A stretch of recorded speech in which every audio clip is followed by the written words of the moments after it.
Let's now have a new example on decision coverage.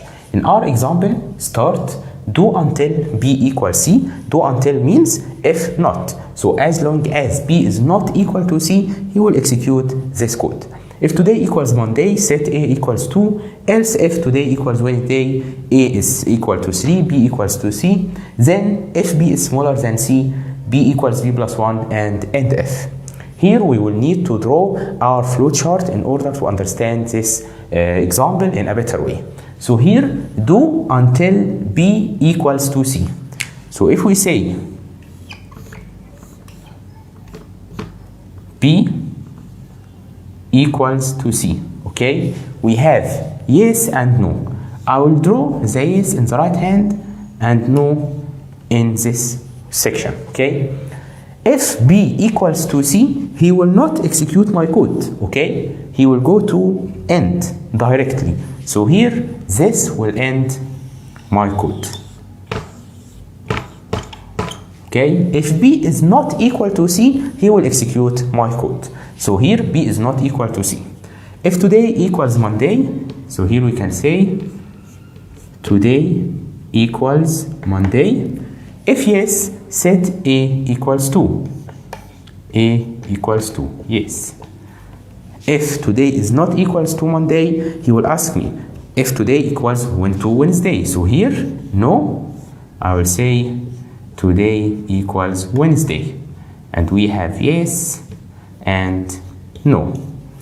If today equals Wednesday, then A equals 3, B equals C. If not, he will end the if statement. So here, no, he will end the if statement, and here, this also will end the if statement. But what if today equals Wednesday? As we can see, if today equals Wednesday, B will be equal to C, and this will end my loop. We said that if B is not equal to C, I will execute this code. But the moment that B is equal to C, I will leave this cycle and end my code. So this will go to end, which is the same end as in the bottom, okay? And after this if statement, we have another if statement. If B is smaller than C, we begin from here. B is smaller than C. If yes, B equals B plus 1. If no, nothing will happen and the code will end. So this is my flowchart. Now I can think of how many test cases will be needed. So the first test case, B is not equal to C, okay, this is the first. And then today equals Monday. And let's say that B is smaller than C. So this is my first test case.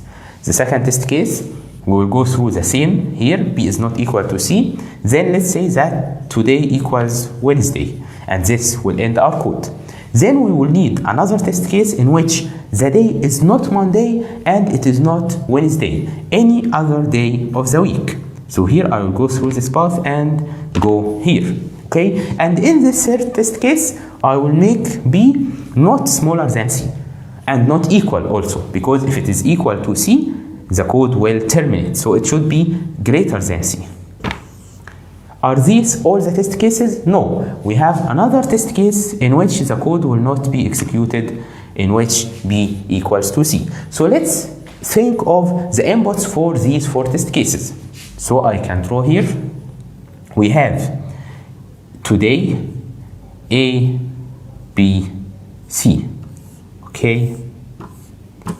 I don't provide the value of A.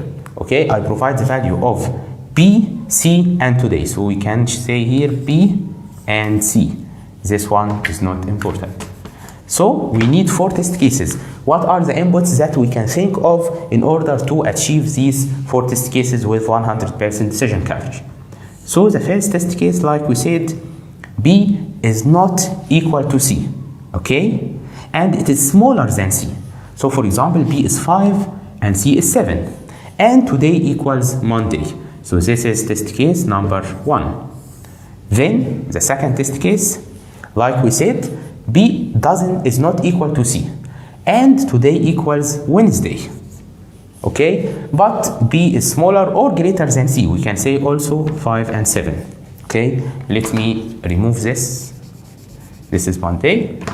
Then the third test case, like we see, B is not equal to C, and today equals any other day other than Monday and Wednesday. Let's say Saturday, for example. Okay, so Saturday, and B is not smaller than C, and it is not equal to C. So B is greater than C. Let's say B is 10 and C is 6. Okay, then the last test case, we don't care about the value of the day. We can say it is don't care any day of the week, but the most important thing is that B equals to C.